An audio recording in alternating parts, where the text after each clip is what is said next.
Indefinite जिसको present simple tense भी कहते हैं, इसके बारे में हम चर्चा करेंगे, पढ़ेंगे। कोई ज़्यादा कठिन नहीं है, अगर आप समझोगे, आराम से सुनोगे तो बहुत अच्छे तरीके से आपको समझ में आ जाएगी। हर चीज़ को हम एक ट्रिकी वे में समझाएंगे, ट्रिक्स बताएंगे कि इस ट्रिक को आप याद करोगे तो ये अच्छी तरह आपके समझ में आ जाएगा। देखो, किसी भी टेंस को अपन हिंदी में जब पहचान करते हैं ना, तो उसके लिए हमें डिसाइड करना है कि इसकी हिंदी में पहचान कौन सी है जिससे हम इस टेंस का डिसाइड कर सके, है ना। उसके बाद में अंग्रेजी का अगर आपको वाक्य दिखाई दे रहा है तो पहले पहचान करना है कि वाक्य किस टेंस का है, उसके बाद में सब चीज बाद में होती है। तो सबसे पहले हमें इस टेंस की पहचान देखनी होती है कि टेंस की पहचान क्या होती है। हमने लिखा कि वाक्य के अंत में, हिंदी के वाक्य के अंत में ता है, ती है, ते है, ये होना चाहिए।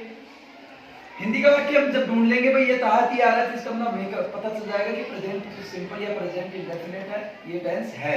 उसके बाद में आगे का कौन सा इसका वाक्य किस प्रकार का, अफर्मेटिव, नेगेटिव, बाद में हम डिसाइड करेंगे, उसके अनुसार अपन उसका स्ट्रक्चर लगा देंगे।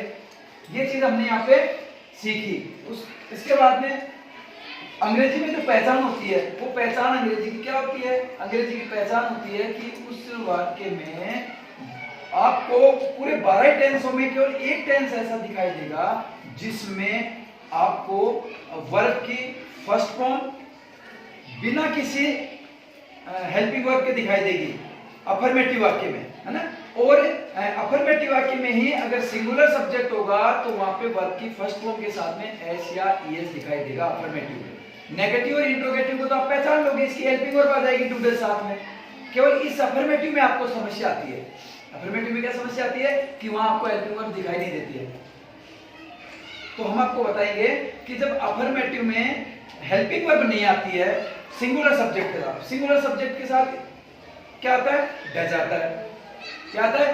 डज आता है। अब डज जब जाएगा तो डज के पीछे ईएस लग रहा है। देखो आप, डज के पीछे क्या लग रहा है? ईएस लग रहा है। तो ये ईएस है ना भाई, ये तो ये अफर्मेटिव में, नेगेटिव और इंट्रोगेटिव में तो डज खुद आ जाएगा।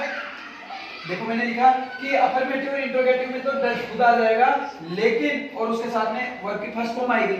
लेकिन क्या होगा कि अफर्मेटिव जो वाक्य है, अफर्मेटिव वहां पे डज का प्रयोग नहीं होता है। डज का प्रयोग नहीं होता है। तो उस कंडीशन में क्या होता है?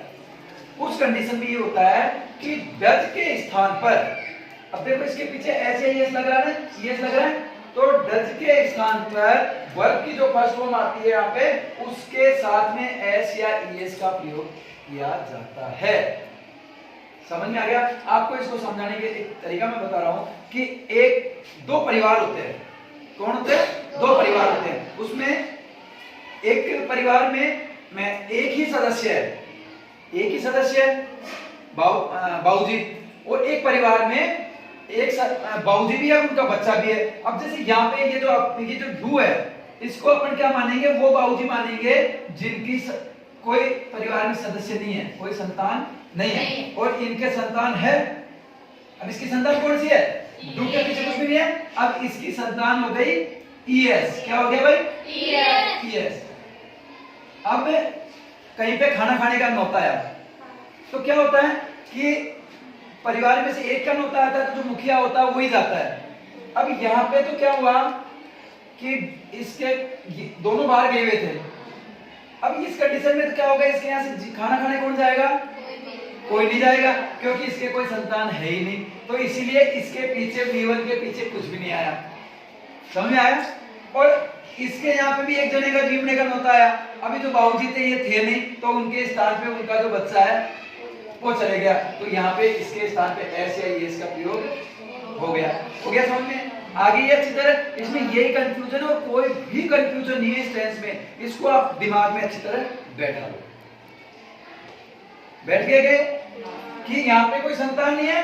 ये अफर्मेटिव में दिक्कत आएगी, औरों में नहीं आएगी। नेगेटिव इंट्रोगेटिव और इंट्रोगेटिव नेगेटिव में तो टू डज खुद ही आएगा और वर्ब की फर्स्ट फॉर्म ही आएगी सब में, दोनों में।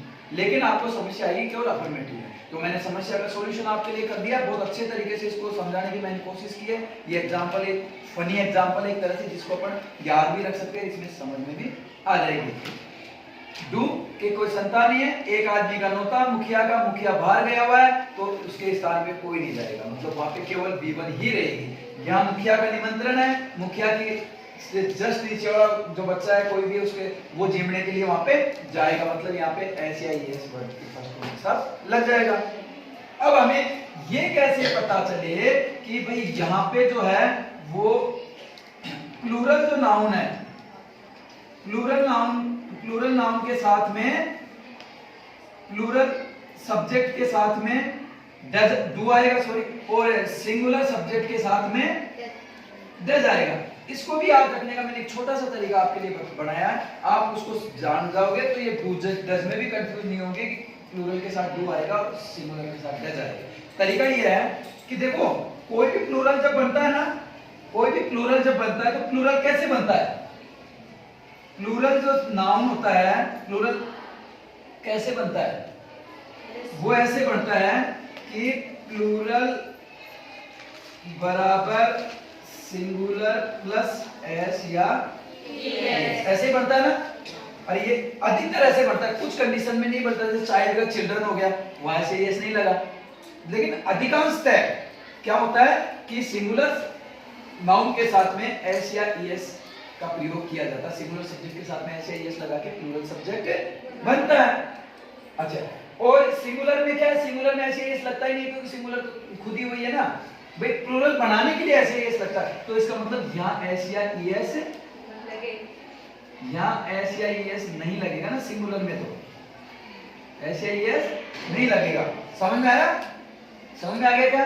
प्लूरल सब्जेक्ट कैसे बनाते हैं? सिंगुलर के साथ में अधिकांशतः सिंगुलर सब्जेक्ट के पीछे एस या ईएस का हम प्रयोग करते हैं, इसमें नहीं होता। अब देखो यहाँ एस या ईएस पहले से है, प्लूरल सब्जेक्ट में एस या ईएस पहले से ही है ना, तो आगे एस या ईएस नहीं ले रहा। आ रहा है क्या?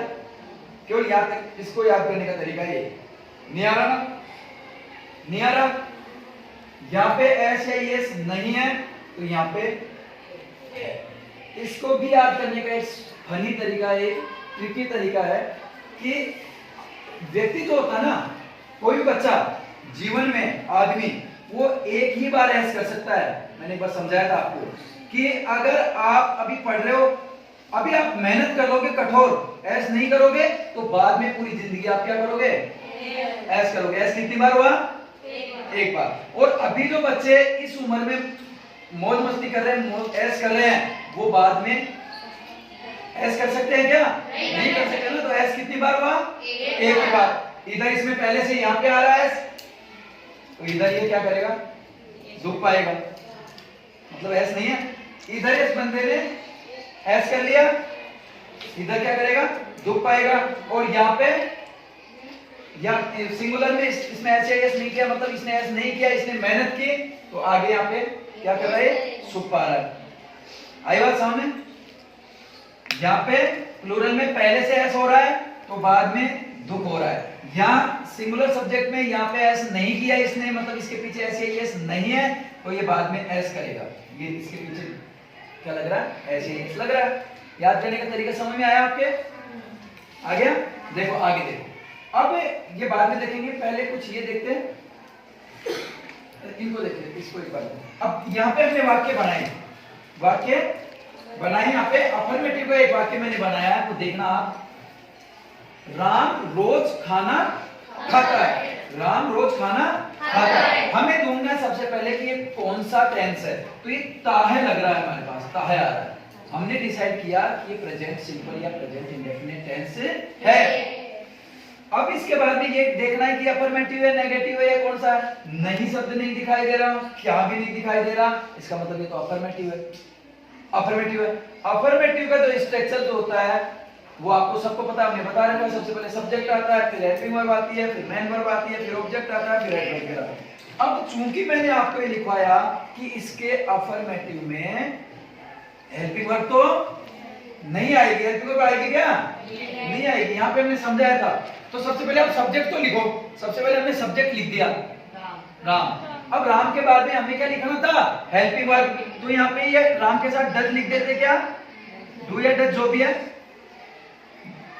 आएगी क्या? नहीं आएगी। क्यों? क्योंकि हमने आपको बताया था कि वहां पे अफर्मेटिव के साथ डू या दैट्स का प्रयोग नहीं होगा। तो भाई फिर क्या करेंगे? अब इसमें मेन वर्ब तो लिखनी पड़ेगी। अब मेन वर्ब हमने ईट और ईट्स दोनों मैंने लिखे। आप बताओ इसमें ईट आएगा या ईट्स आएगा? क्या आएगा? ईट्स आएगा। क्यों? यहां से देख लो, सिंगुलर में यहाँ पे सब्जेक्ट के पीछे एस या एस नहीं लगता है, तो इधर ये एस करेगा, मतलब यहाँ पे एस या एस लेगा। तो हमने ईट के साथ में एस लगा दिया। फूड आ गया, डेली आ गया, ये ऑब्जेक्ट आ गया आपका, और ये इसका एडवर्ब ऑफ टाइम आ गया। समझ में आ गया ये वाक्य? अब तो यहाँ पे ईट्स आएगा, ईट्स नहीं आएगा, ठीक है ना। अगला वाक्य देखो आप। अगले वाक्य में हमने लिखा कि वे क्रिकेट खेलते हैं, वे क्रिकेट खेलते हैं। अब देखो भाई, वे क्या है? सिंगुलर है, प्लूरल है? पहले तो हमने डिसाइड कर लिया, पास्ट ये प्रेजेंट सिंपल है।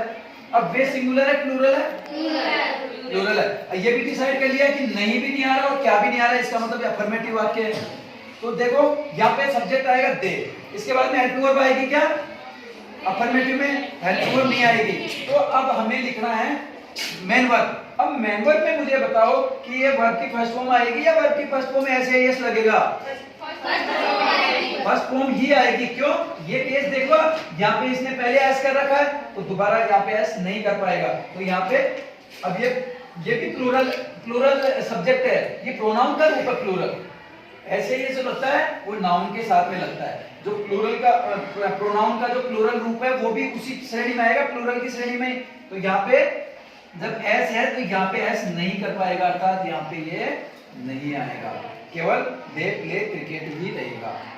इस टेंस, इस वाक्य में समस्या आएगी, इन दोनों में नहीं आएगी। इसको वापस समझ लो कि जहाँ पे सिंगुलर सब्जेक्ट आ रहा है, अर्थात नाउन वहां पे एस या एस लेता है, प्लूरल सब्जेक्ट में एस या एस लेता है। तो जहां पे एस या एस ले रहा है, मतलब एक बार एस कर रहा है, तो आगे जो वर्ब आएगी, जो अपन वर्ब की फर्स्ट फॉर्म में एस या एस लगाएंगे, वहां में नहीं लगाएंगे। तो इसके पीछे हमने यहाँ नहीं लगाया। अब चूंकि अफर्मेटिव में जो सिंगुलर सब्जेक्ट होता है, मतलब जहां पे भी सिंगुलर होता है नाउन, वो अपने साथ में एस या एस नहीं लेता है। तो इसके ये बाद में जो आएगा, बाद में एस या एस लेगा। यहाँ तक कोई दिक्कत नहीं है, और भी बात चर्चा करेंगे आगे। देखो नेगेटिव में मैंने बताया था कि नेगेटिव में कुछ भी नहीं है, हेल्पिंग वर्ब